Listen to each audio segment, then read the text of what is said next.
I was halfway through restocking the canned goods aisle when the bell over the front door jingled.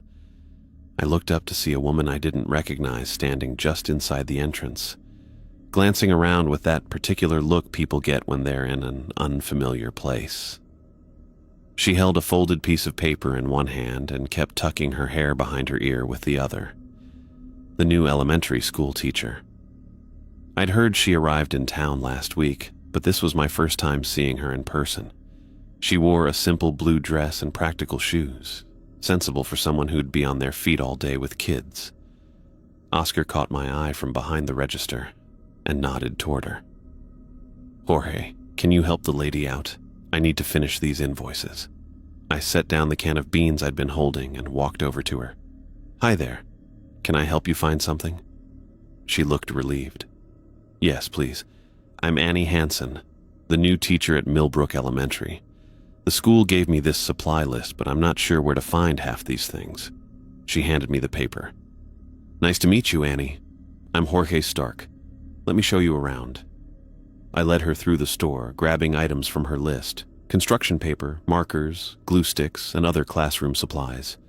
She followed close behind, asking questions about the store layout. "How long have you worked here?" she asked as I reached up to grab a pack of colored pencils from a high shelf. "About 6 years now. My dad worked here when he was my age, too. Henderson's is kind of a family tradition." She smiled. "That's nice. I like towns with traditions." That was my opening. As we walked toward the checkout counter, I cleared my throat. "Speaking of traditions, there are some things about Millbrook you should probably know." "Oh?" She looked interested rather than annoyed, which was a good sign. "Yeah. We have these 5 rules everyone follows. They might sound strange, but they're important." I started ringing up her items while I explained. "Rule 1, never walk in the woods after dark, not even a few steps in." Annie nodded, taking this seriously. "Is it because of wild animals?" "Something like that," I said, not wanting to scare her with too much detail too soon. "Rule 2, if you see a white deer, don't move or make any noise until it leaves." "A white deer? Like an albino?" "Exactly. They're rare, but they show up around here more than you'd expect." She looked thoughtful. "That's odd. What's rule 3? If a stranger is too friendly, especially if they smile too much or wave too enthusiastically, avoid them completely." Annie raised her eyebrows. "That seems specific." "Trust me, you'll know it when you see it." Rule 4, if you hear music when there shouldn't be any, go inside immediately and lock your doors and windows. She was watching my face carefully now, trying to figure out if I was joking. I wasn't. "And rule 5, I continued, if you hear someone calling your name from the woods or dark places, never answer, no matter who it sounds like." Annie was quiet for a moment. "These don't sound like ordinary safety precautions." "They're not," I admitted, "but they keep people safe here." What surprised me was what happened next. Instead of laughing or dismissing the rules like most newcomers did, Annie leaned forward. "Where do these rules come from? How long have they existed?" I paused while bagging her supplies. Most people just nodded politely or changed the subject. "They go back generations. My grandfather taught them to my father, who taught them to me." "Have you seen what happens when people break them?" I nodded slowly. "Yes." "All of them?" "Enough to know they're real." She didn't back away or laugh. Instead, she asked more questions. Thoughtful ones about the history of the town, whether the rules were the same in neighboring communities, if they changed over time. I found myself telling her more than I usually shared with newcomers. When I finished ringing up her purchases, I found myself saying, "If you need anything else for the classroom, I can deliver it to the school. Save you a trip." "That's really kind of you, Jorge. I might take you up on that." I carried her bags to the door. As she left, I watched through the window as she walked down the sidewalk. When she came to the corner where the sidewalk ran close to the edge of the woods, she deliberately crossed to the other side of the street, giving the tree line a wide berth, even though it was the middle of the day. "She seems nice," Oscar said, coming up behind me. "Yeah," I agreed, still watching Annie through the window. "Pretty too," Oscar added with a knowing smile. I ignored that comment. She actually listened about the rules. Most newcomers don't. "Let's hope she keeps listening," Oscar said, his tone turning serious. "Remember what happened to the last teacher?" I nodded. The previous elementary school teacher had lasted less than a month before breaking Rule 5. She'd left town the next day, pale and shaking, refusing to tell anyone what she'd heard or seen. "I should check on her in a few days," I said. "Make sure she's still taking the rules seriously." Good idea. As I went back to restocking shelves, I thought about Lance Boyd, the traveling salesman who'd stopped in town last summer. He'd laughed when I told him the rules, called us superstitious country folk, right to my face. 3 days later, they found him at the edge of the woods with spiral markings carved into his skin. The official report said animal attack, but everyone in town knew better. The phone's shrill ring cut through the quiet evening. I had just finished washing dinner dishes and was settling in with a book when the sound startled me. Late calls in Millbrook usually meant trouble. "Hello?" I answered, hearing nothing but shaky breathing on the other end for several seconds. "Jorge?" Annie's voice finally came through, trembling and thin. "Something's wrong. My reflection. It's gone." I gripped the receiver tighter. "What do you mean, gone?" I went to brush my teeth and there's nothing there. The mirror's working fine. I can see the shower behind me, the towel rack, everything, but I'm not there. I'm not in it. Her words tumbled out faster now. I thought maybe it was just that mirror, but I checked the one in my bedroom too. "I'm gone, Jorge." My stomach dropped. "Don't move. Stay away from windows. I'll be right there." I hung up and rushed to my father's room, knocking once before pushing the door open. Dad was still awake, reading in bed with his reading glasses perched on his nose. "It's Annie," I said. Her reflections disappeared. Dad's face changed instantly. He swung his legs off the bed and reached for his shoes. "Thin ground's testing her. Let's go." We took Dad's truck, driving faster than was strictly safe on Millbrook's quiet streets. Neither of us spoke. We both knew what this meant. Newcomers sometimes faced these tests, especially those who got close to families like ours who understood the town's true nature. Annie lived in a small rental house near the elementary school. All the lights were on when we pulled up, blazing from every window like a lighthouse. I reached her front door in 4 quick strides and knocked. "Annie, it's Jorge and my dad." The door opened just enough for her to peer out before she pulled it wider. Annie stood there in sweatpants and an oversized t-shirt, her face pale and drawn. She'd been crying. "Thank you for coming," she whispered, stepping back to let us in. "I know it sounds crazy, but it's not crazy," I assured her, following her inside. "Not in Millbrook." The living room was bright with every lamp turned on. All the curtains were drawn tight, and Annie had even placed a blanket over the window in the front door. She'd gathered pillows and blankets on the couch, creating a small fortress in the center of the room. "I've been sitting here since I called," she said, hugging herself. I didn't know what else to do. Dad moved to one of the covered windows and carefully peeled back the edge of the curtain, just enough to look out. His body went rigid. "Spencer?" I asked. He let the curtain fall back into place. "There's something out there. Shadows moving where they shouldn't be." Annie made a small, frightened sound. "What does it mean?" Dad turned to face us, his expression grave but calm. "It means the thin ground is testing you, Annie. Millbrook sits on what my father called a boundary place, where our world overlaps with something else. New people who learn our rules and start to understand. Sometimes they get noticed." "Noticed by what?" Annie asked. Better not to name it, Dad replied. But we'll stay with you tonight. By morning, this should pass. I moved to Annie's side, placing a hand on her shoulder. We won't leave you alone. She nodded gratefully, some of the tension leaving her body. We settled in for a long night. Dad took the armchair near the front window, periodically checking outside. I sat beside Annie on the couch. None of us felt like sleeping. Want to check the mirror again? I asked after an hour had passed. Annie shook her head. Not yet.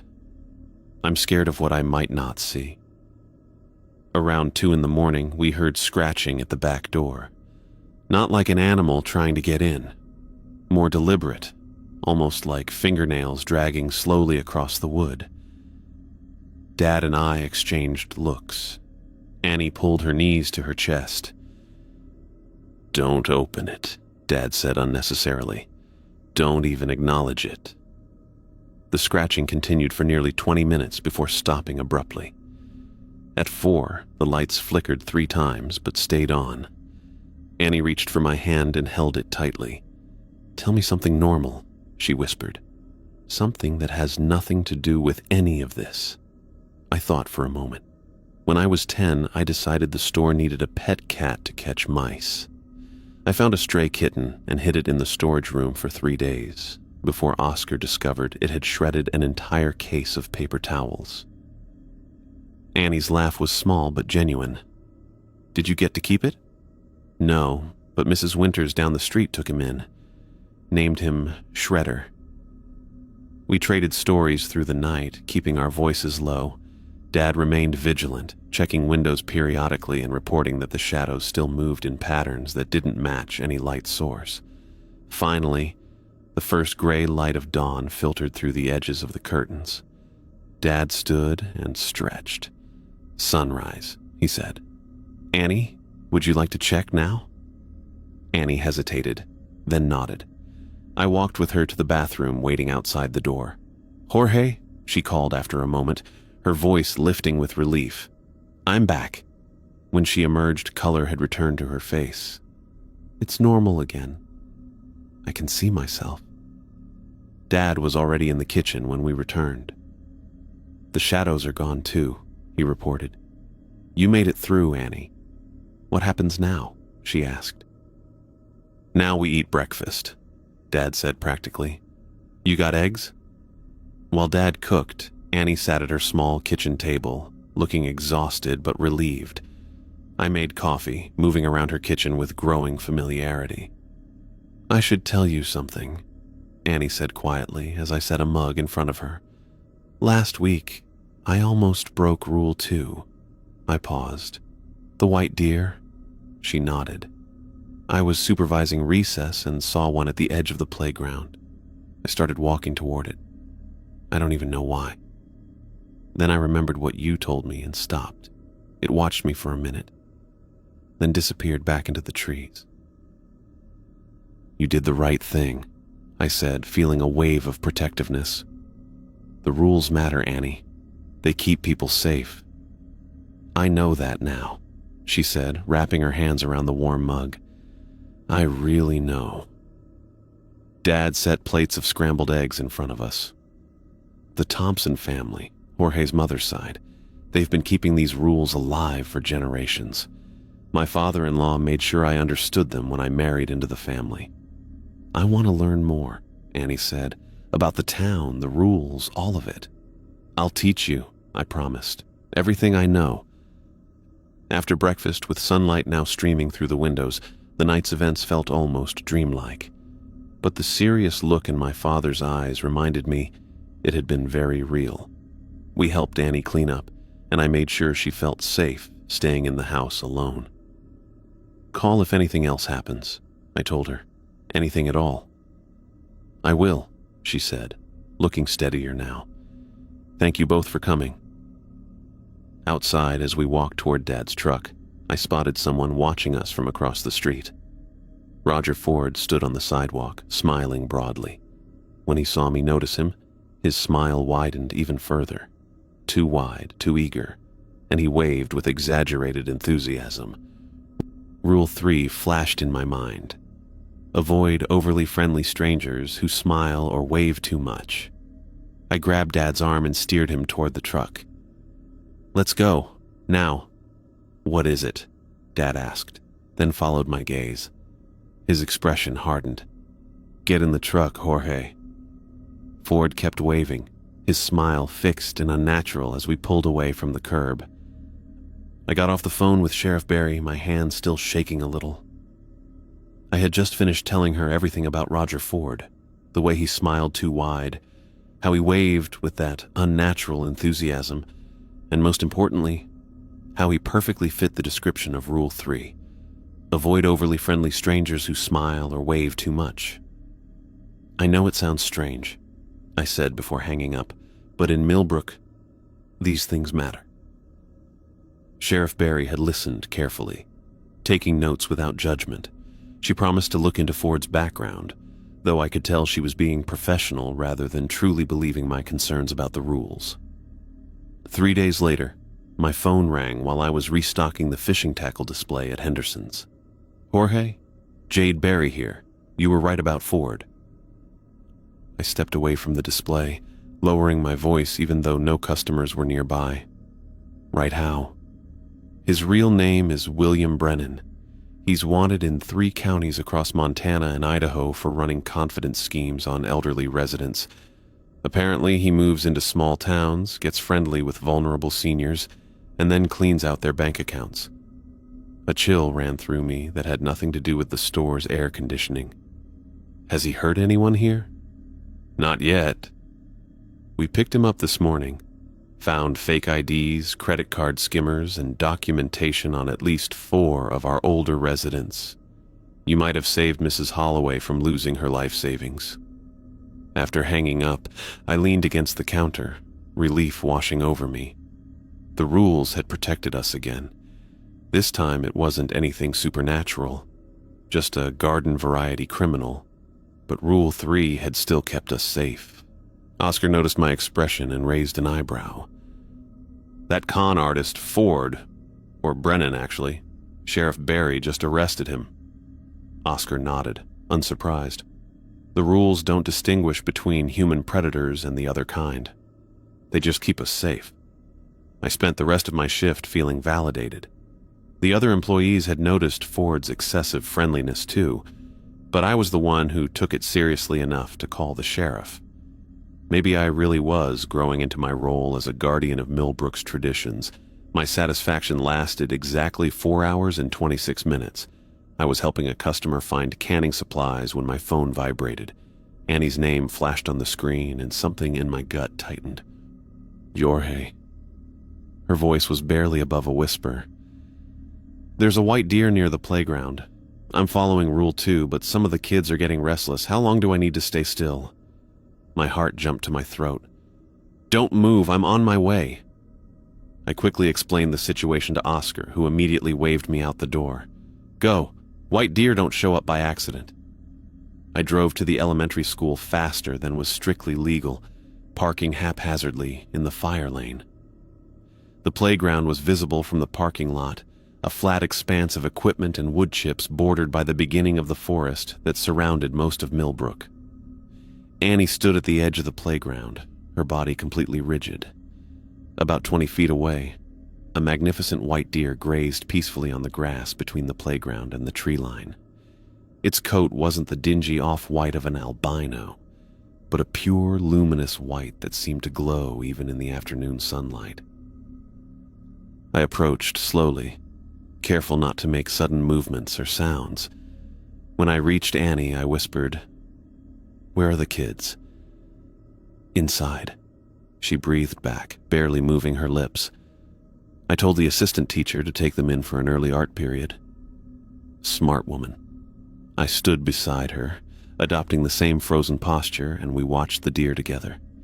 It was larger than normal deer, its antlers spreading in an impressive rack that seemed to catch the light in unusual ways. "How long has it been here?"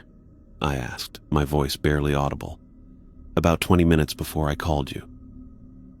We remained there, completely motionless for what felt like forever. My back began to ache, My legs grew stiff, but I didn't dare move. The white deer occasionally looked up at us, its dark eyes seeming almost knowing, before returning to its grazing.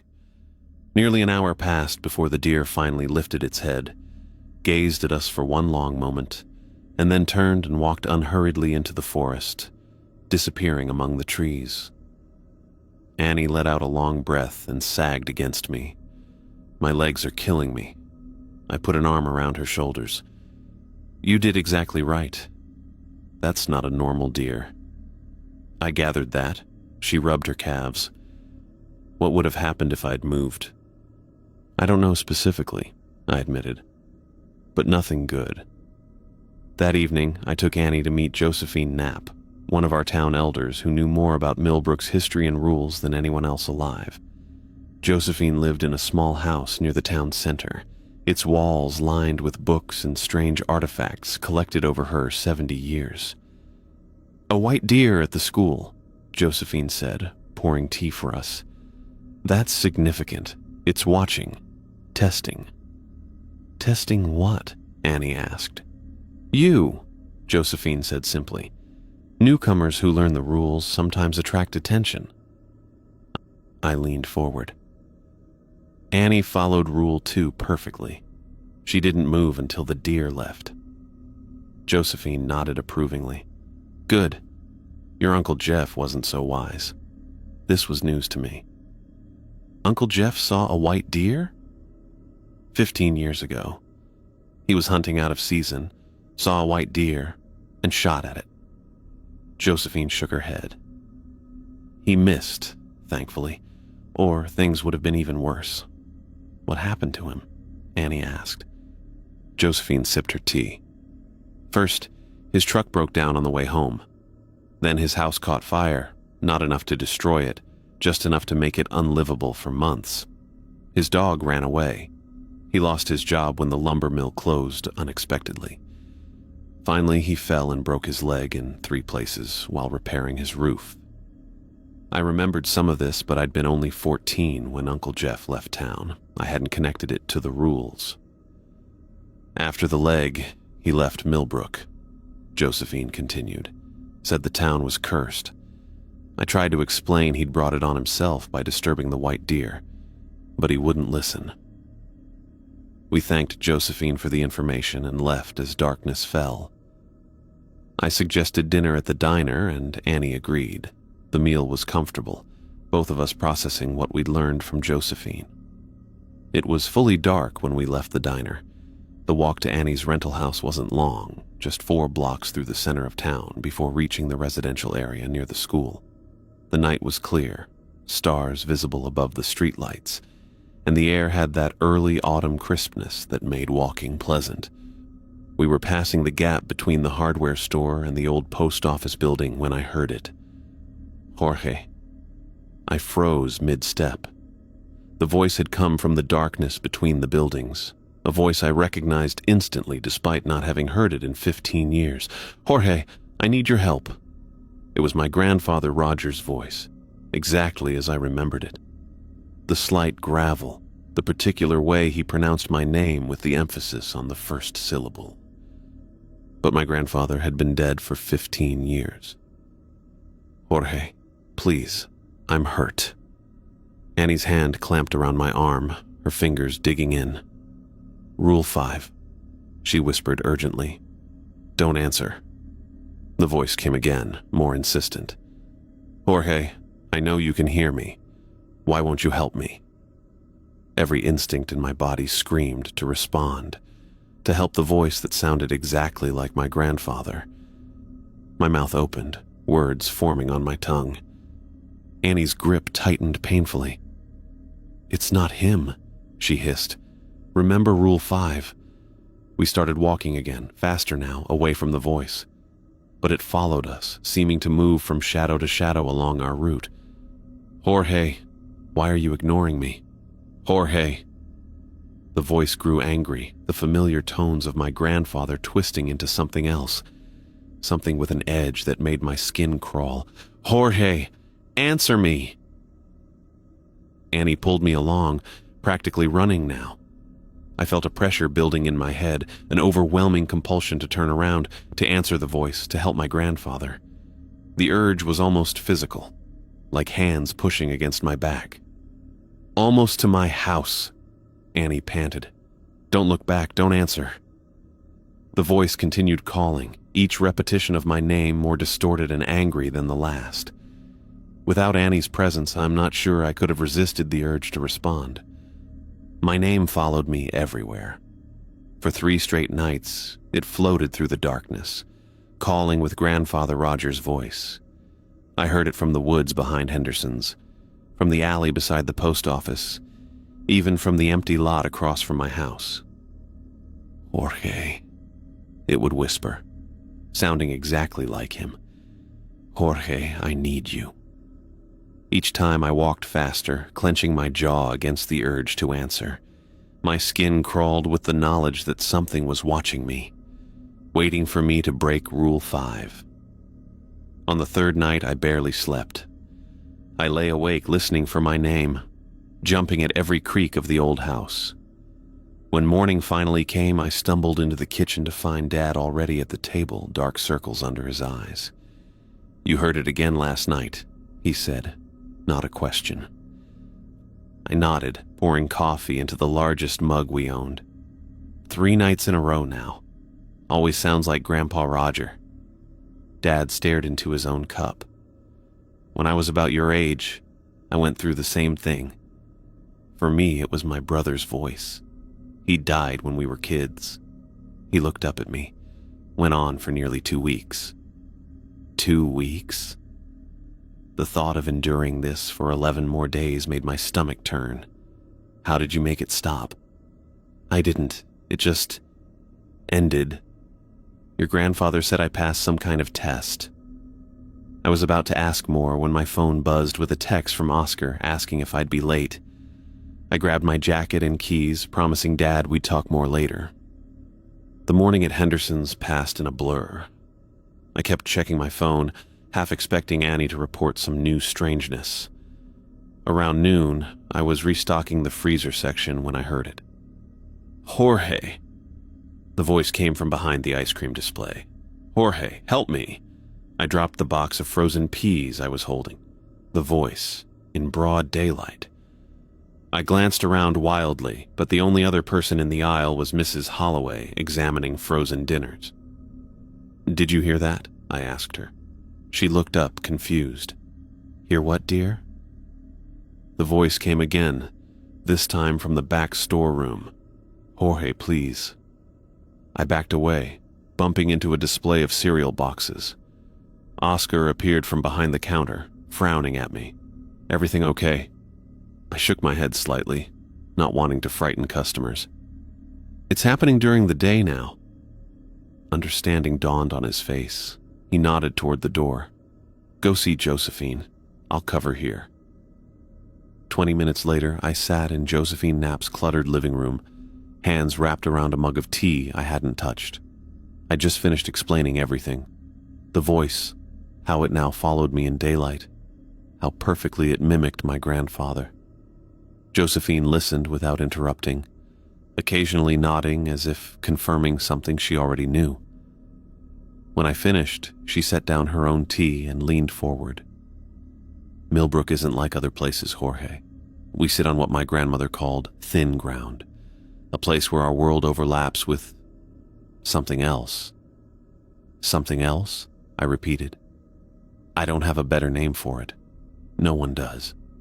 But it's been here longer than the town, longer than any of us." She adjusted her glasses.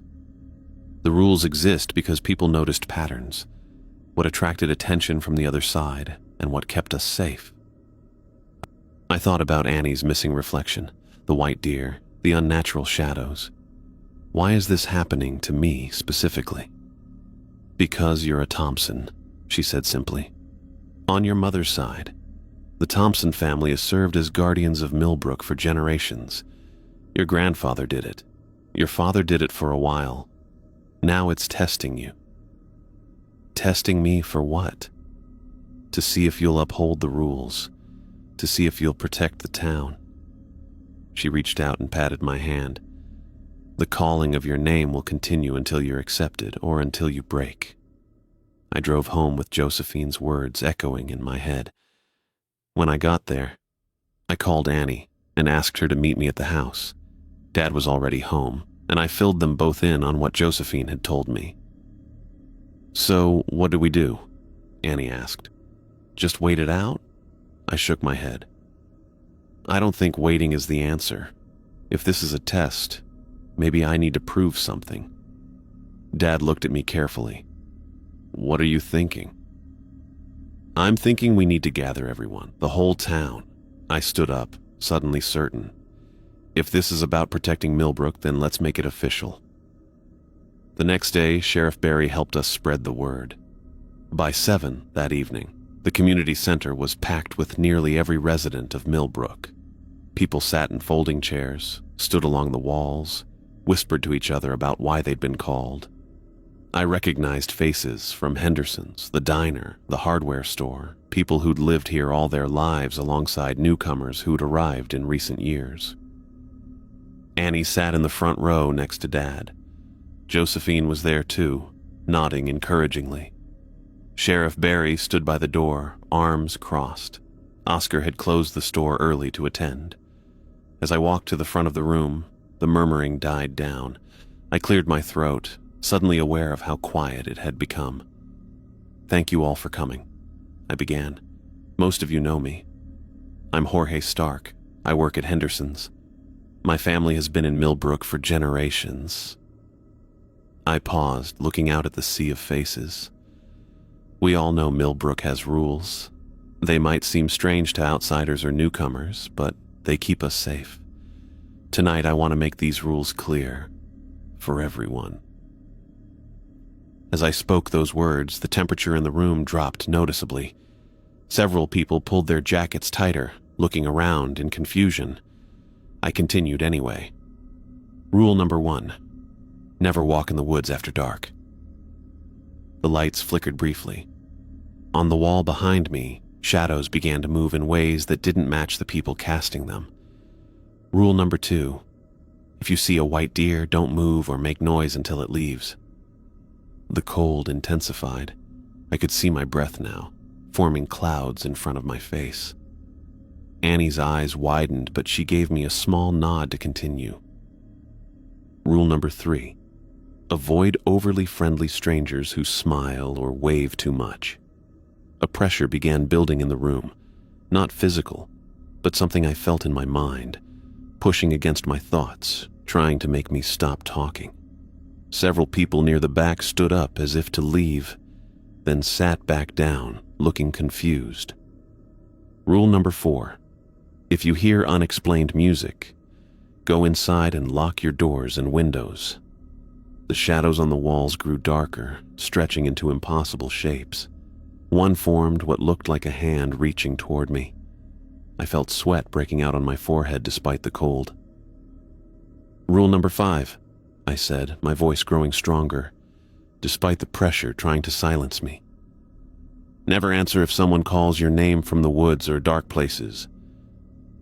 As I said the final rule, I heard it, my name, whispered from every corner of the room at once. "Jorge," came Grandfather Roger's voice, though his tone had changed. It was angry now, threatening. The pressure in my head became almost unbearable. The shadows writhed on the walls. People gasped, some covering their ears as if they could hear it too. But I didn't stop. I looked out at my neighbors, my community, and continued. These rules aren't superstitions. They're not small-town paranoia. They're our protection against something that's been here longer than Millbrook itself, something that tests us, that watches us. The voice grew louder, competing with my words. The shadows stretched toward me from all sides. My family has helped keep these rules alive for generations. The Thompsons have been unofficial guardians of this knowledge. But these rules belong to all of us. They protect all of us. And we all need to follow them. I finished reciting the 5 rules to the gathered townspeople when I felt the supernatural pressure suddenly release. It was like a physical weight lifting from my shoulders. One moment I was straining against an invisible force, and the next I could breathe freely again. The voice that had been calling my name, the one that sounded so much like my grandfather Roger, made a sound I'll never forget. It was like wind rushing through broken glass, high-pitched and jagged, before fading away completely. The sound seemed to sweep through the community center and then out into the night. I watched as the shadows that had been stretching toward me, twisting into impossible shapes on the walls, gradually settled back into normal patterns. The room temperature, which had dropped so dramatically that people were huddled in their jackets with visible breath, began to warm. I could feel the change spreading through the room as people straightened in their chairs and loosened their scarves. Josephine Knapp rose from her seat near the front. Her eyes met mine, and she gave me a firm nod before turning to address the crowd.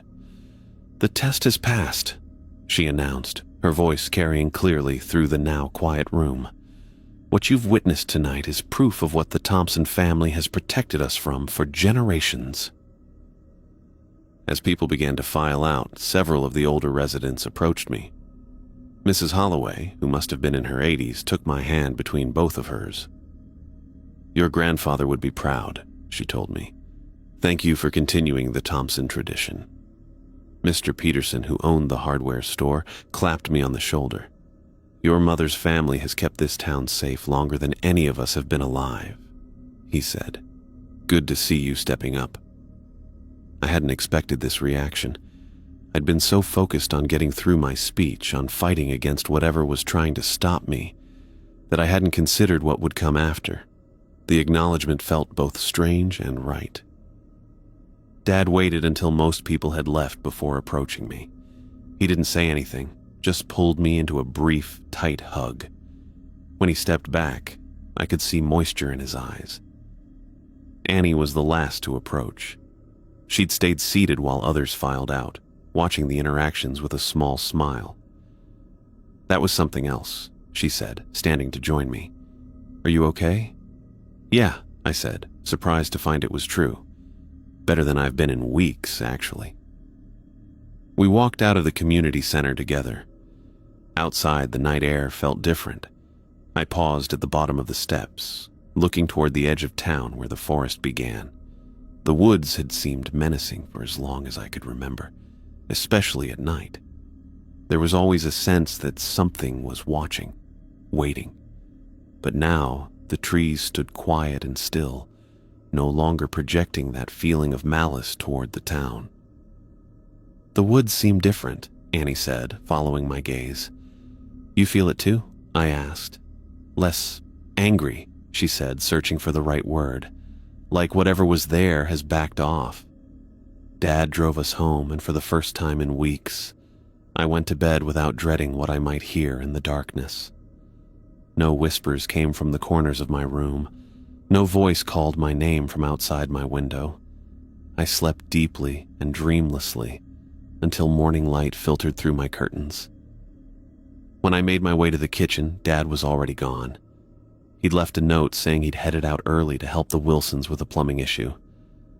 I made a quick breakfast and headed to Henderson's, arriving earlier than usual. I was surprised to find Oscar already there, along with several other townspeople who normally wouldn't show up until later in the day. Oscar was brewing a pot of coffee behind the counter, while Mrs. Peterson and the Franklin brothers sat at the small table we kept near the window. "Morning," I said, hanging my jacket on the hook by the door. "There he is," Oscar said, looking up with a grin. "Sleep well?" "Actually, yeah. Better than I have in a while." "Same here," Mrs. Peterson said. First night in weeks I didn't wake up to strange noises outside my window. The Franklin brothers nodded in agreement. "Whole town slept better last night," Oscar said, pouring coffee into mugs. "Sheriff Barry called this morning, said the night shift was the quietest it's been all year. Not a single call about strange sounds or shadows." As I helped Oscar open the store, more people dropped by, all with similar stories. They'd slept peacefully. The strange occurrences that had been plaguing Millbrook, unexplained knocking, whispers from empty rooms, shadows moving against the light, had stopped. I was restocking the front display when Annie pushed through the door, carrying 2 coffee cups from the diner down the street. "Thought you might need this," she said, handing me one, "though it looks like Oscar beat me to it." "More coffee is always welcome," I said, taking the cup gratefully. We moved to a quiet corner of the store while Oscar helped a customer. "I've been thinking," Annie said, her voice low. "What you did last night was important, but there's something else we should do." "What's that?" "Document the rules properly for future generations." She looked at me intently. "Your grandfather passed them to your father, who passed them to you, but what if we created a formal record? Something that explains not just the rules, but why they matter, what happens when they're broken.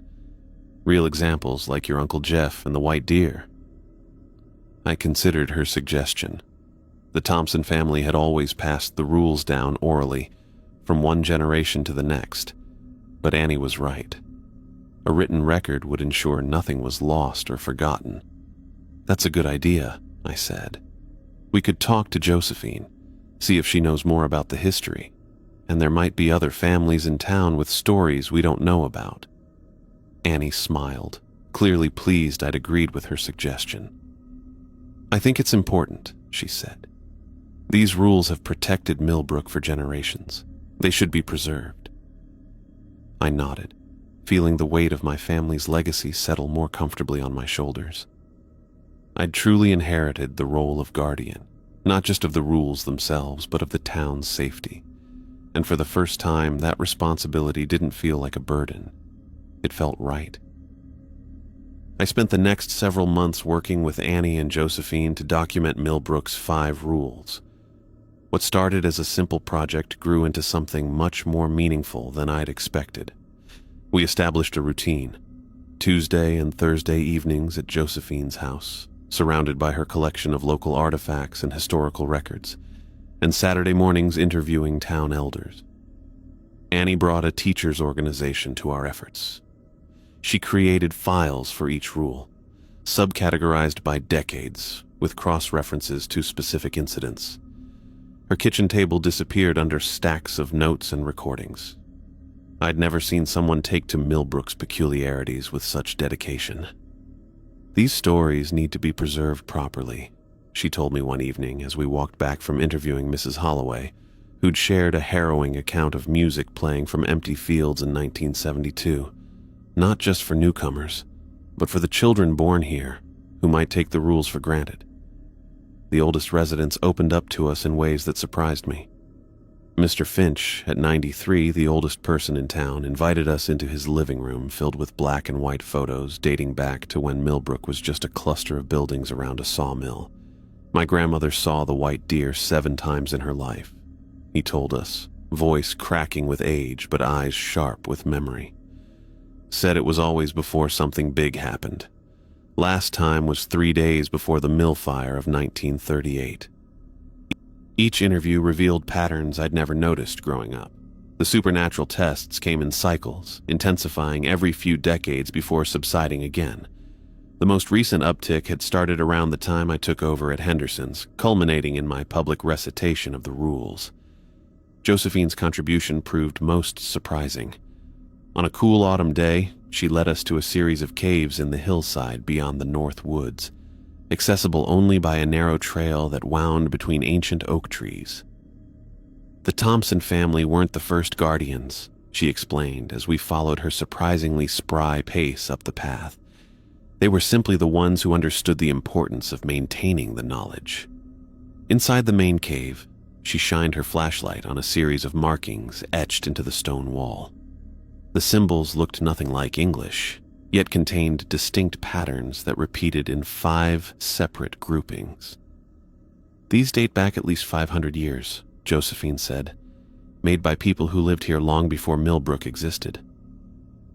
Annie traced the symbols with her fingertips. "And they match our 5 rules?" "Almost exactly," Josephine confirmed. "The first grouping warns of darkness beyond the trees. The second speaks of white messengers that must be honored. The third describes false friends with empty smiles. The fourth mentions songs that shouldn't be heard. And the fifth...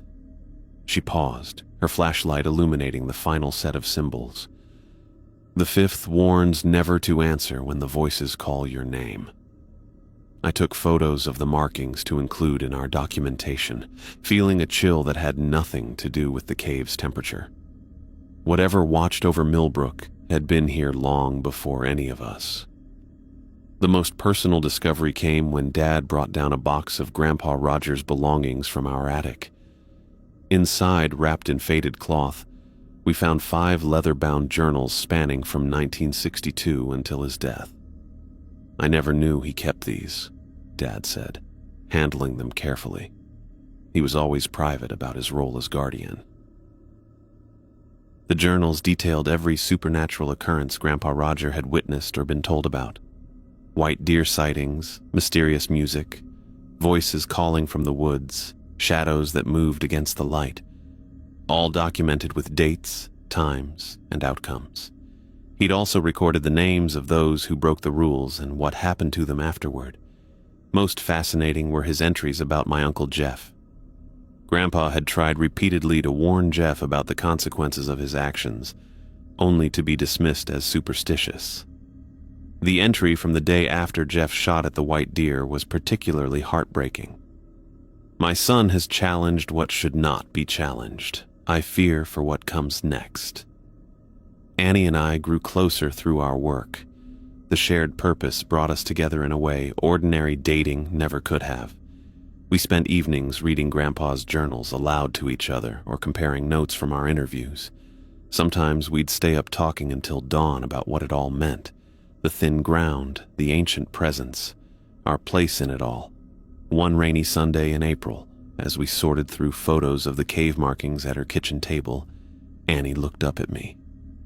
"I've been thinking," she said, tucking her hair behind her ear the way she had that first day in Henderson's. "My lease is up next month, and we're spending almost every night together anyway." I felt a smile spread across my face. "Are you asking to move in with me?" "Only if you're asking me to," she replied with a matching smile. 2 weeks later, we moved her things into my house. Dad helped carry boxes, commenting only once that my mother would have liked Annie. Coming from him, it was the highest compliment possible. We settled into a comfortable routine. Mornings at Henderson's for me, school days for Annie, evenings spent completing our documentation project. The supernatural incidents around town had quieted since my public recitation of the rules, but we knew from Grandpa's journals that such periods of calm were temporary. "The town needs to be ready when the testing returns," I explained to Oscar one morning while restocking the bread aisle. "And newcomers need to understand these aren't just small-town superstitions." Oscar nodded sagely. "Your grandfather would be proud. He always worried what would happen when he was gone." On a warm evening in early June, Annie and I walked home from dinner at the diner.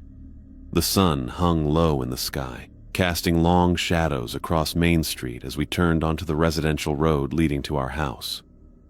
We were discussing plans to present our completed documentation to the town council when Annie suddenly gripped my arm. "Jorge," she whispered, nodding toward the tree line ahead. There, at the edge of the woods where our street met the forest, stood a white deer. Larger than a normal deer, its coat gleamed with an inner light that seemed to pulse gently in the fading daylight. Its antlers branched impressively above its head, more points than I'd ever seen. Remembering Rule 2, we both froze in place.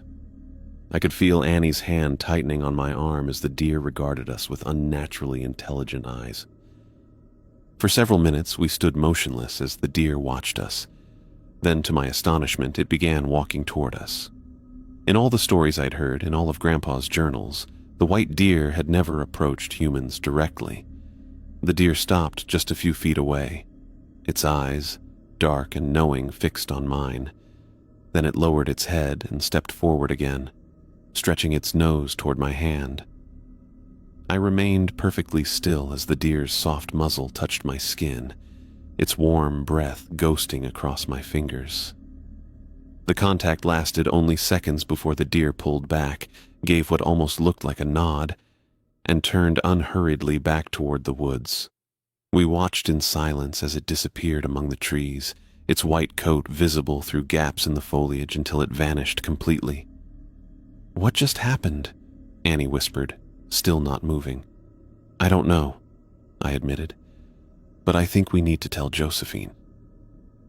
The next day, we recounted the experience to Josephine in her living room. She listened intently, her eyes widening when I described the deer touching my hand. "In all the records I've studied, in all the stories passed down through generations," she said slowly, "there's never been an account of the white deer making physical contact with a person. It's always observed from a distance, testing but never touching." "What does it mean?" Annie asked. Josephine looked at me with something like reverence. "It means acceptance. The guardian of the thin ground has acknowledged Jorge as Millbrook's protector." Word spread quickly through town. People stopped me on the street to ask about the white deer, some offering congratulations as if I'd achieved something remarkable. Mrs. Holloway brought a homemade pie to Henderson's. Sheriff Barry nodded respectfully when our paths crossed outside the post office. Even Dad seemed to stand a little straighter, as though a weight had been lifted from his shoulders. The town council accepted our documentation project with unanimous approval. They allocated funds to print copies for the library, school, and town hall, ensuring the knowledge would be preserved and accessible.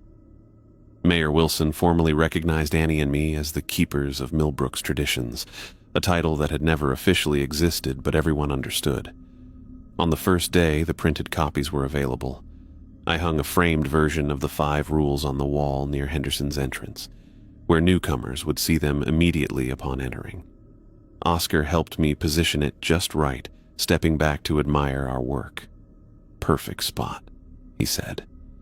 "Your grandfather used to stand right there and recite them to every new face that walked in." I ran my fingers along the frame, feeling a connection to Grandpa Roger and all the Thompsons before him who had protected Millbrook. For the first time, I felt completely at peace with my role as guardian. The responsibility that had once seemed so burdensome now felt right, like a coat that finally fit properly. That evening, Annie and I sat on our front porch watching fireflies appear in the gathering dusk. The woods at the edge of town stood quiet and still, neither threatening nor inviting, simply present as they had been for centuries before Millbrook existed. "Do you ever wonder what it is?" Annie asked, her head resting on my shoulder. "What lives in the thin ground?" "Sometimes," I admitted. "But Grandpa wrote that understanding it isn't as important as respecting it." Annie nodded thoughtfully. "I like being part of this, part of the tradition." I squeezed her hand, thinking of all the Thompsons who had carried this responsibility before me, and now of Annie sharing it with me. The legacy of protection continued, strengthened by our documentation and the town's renewed awareness of the rules.